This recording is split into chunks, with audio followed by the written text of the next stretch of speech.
School से आते ही tantrums शुरू हो जाते हैं, घर आते ही गुस्सा, रोना या बस चिपक जाना, स्नैक गलत मिल गया तो मेल्टडाउन, कपड़े बदलने को बोलो तो ड्रामा। इतनी सी बात पे इतना बड़ा रिएक्शन, आप कंफ्यूज हो जाते हो और कभी कभी गिल्ट भी होता है ना, मेरे साथ ही ऐसा क्यों हो रहा है।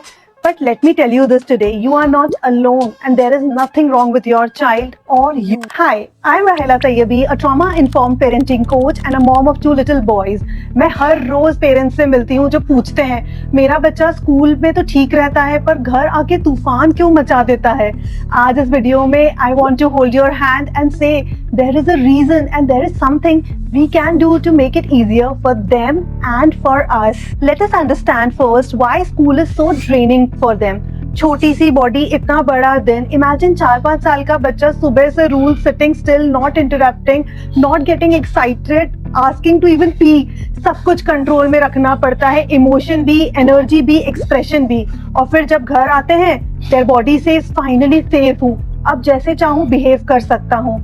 मेरा बड़ा बेटा जब स्कूल से आता था एकदम से चेंज हो जाता था, छोटी छोटी बातों पे एक्सप्लोड करना या बस चुप हो जाना या मुझसे चिपक जाना, ये नखरे नहीं होता है। It's called after school restrain collapse. जब पूरा दिन कंट्रोल करने के बाद उनका इमोशनल टैंक खाली हो जाता है, उनका brain, specially the part that helps them to regulate their prefrontal cortex, अभी डेवलप हो रहा है। वो पेशेंस, सेल्फ कंट्रोल, ये सब घर आते आते फिनिश हो जाता है। स्कूल स्टार्ट हो रहा है और मेरे दोनों boys emotionally all over the place है। कहीं ना कहीं हम पेरेंट्स के लिए भी ये सीजन थोड़ा ओवरवेलमिंग होता है ना। मैं भी एक मॉम हूँ, पेरेंट कोच होने के बावजूद। जब मेरे एल्डर वन ने स्कूल के बाद टैंट्रम किया और छोटा वाला बस चिल्ला के रो देता था तो मैं बहुत हेल्पलेस फील करती थी। तब मैंने रियलाइज किया it's not their misbehaviour, it's stress behaviour. और ट्रांजिशन के वक्त हम पेरेंट्स कितना कुछ कर सकते हैं टू मेक दिस इजियर, उनके लिए भी और अपने लिए भी। सो बिफोर स्कूल स्टार्ट्स बच्चों के ब्रेन का थोड़ा प्रीव्यू चाहिए होता है। जब स्कूल स्टार्ट होने वाला हो उनका brain, specially the emotional part, the limbic system, थोड़ा अलर्ट मोड में होता है। नई जगह, नए लोग, मम्मा पापा से दूर, क्या सेफ होगा। और हम ये अलर्टनेस को जेंटली काम कर सकते हैं थ्रू स्मॉल लविंग रूटीन्स।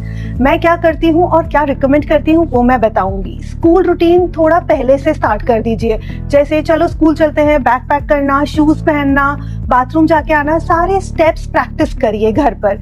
एक विजुअल स्केड्यूल बना लो, सिंपल पिक्चर्स के साथ बच्चों को जो दिख रहा होता है वो उनको ज्यादा सेफ फील कराता है। Safe scripting is gold. Simple words जैसे स्कूल नया हो सकता है, थोड़ा स्कैरी भी लग सकता है, बट एक बात याद रखना, मम्मा पापा विल ऑलवेज कम बैक। अगर वो बोलते हैं I don't want to go, तो मुझे भी मुश्किल लगता है तुमसे दूर जाना, पर तुम्हारा ब्रेन स्ट्रांग हो रहा है। और हाँ, कुछ बुक सच में हेल्प करते हैं, जैसे the kissing hand, Wemberly worried and llama llama misses mama. इन स्टोरीज के कैरेक्टर से बच्चों को अपना फियर समझने में हेल्प मिलती है। अगर आपका बच्चा पहली बार स्कूल जा रहा है तो स्कूल का एक छोटा वॉक थ्रू भी कर लो। क्लासरूम देखना, एक बार टीचर से मिलना, उनके ब्रेन को सिग्नल मिलता है ये मुझे पहले से पता है, और वो ज्यादा काम रहते हैं। आफ्टर स्कूल जब वो वापस आए उनका इमोशनल टैंक ऑलमोस्ट खाली होता है। ये पार्ट मुझे सबसे ज्यादा इंपॉर्टेंट लगता है, because after school time defiance whether they dread school time और start tolerating and even enjoying it. सबसे पहले कनेक्शन, पहले मिलने का टोन रिलैक्स रखिए, ना कि ये शूज उतारो, हैंड वॉश करो, होमवर्क किया। इंस्टेड उन्हें ऐसे वेलकम करो जैसे किसी माउंटेन चढ़ के रिटर्न किए हो। से स्टेटमेंट्स लाइक तुम आ गए, आई मिस्ड यू, आज का दिन टफ था, थोड़ी देर में बैकअप कर दूं। बच्चों का ब्रेन, स्पेशली जो सर्वाइवल ब्रेन होता है, the brain stem and amygdala, उस टाइम पर ओवरवेल्म्ड होता है।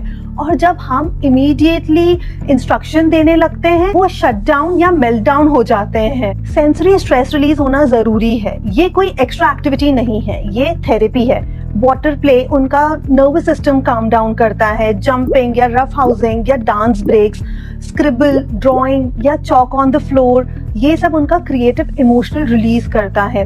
बच्चों का स्ट्रेस उनकी बॉडी में स्टोर होता है। डॉक्टर स्टुअर्ट ने इस कॉन्सेप्ट को ब्यूटीफुली एक्सप्लेन किया है। Children act out what they can't say out loud. आप कुछ जेंटल होम कमिंग रिचुअल्स भी बना सकते हैं, कुछ फिक्स्ड एलिमेंट्स डेली रिपीट करो।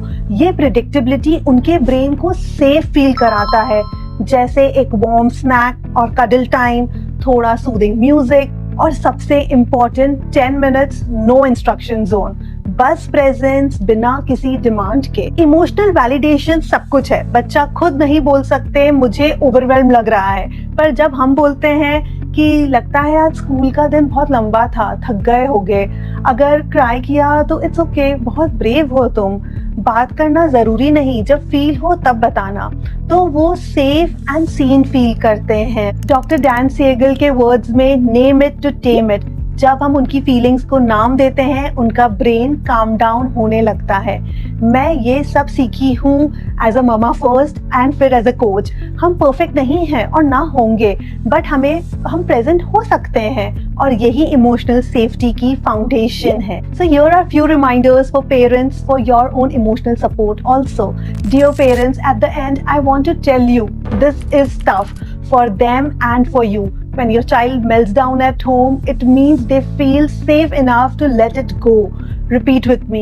It's not personal. I am a safe space for my child. मैं हर रोज बेटर समझ रही हूँ, आप हर रोज एफर्ट कर रहे हो और वो कनेक्शन दिख रहा है, even if the behavior isn't perfect yet. So next time your child comes home and breaks down, instead of thinking ये क्या हो गया, pause, breathe, think.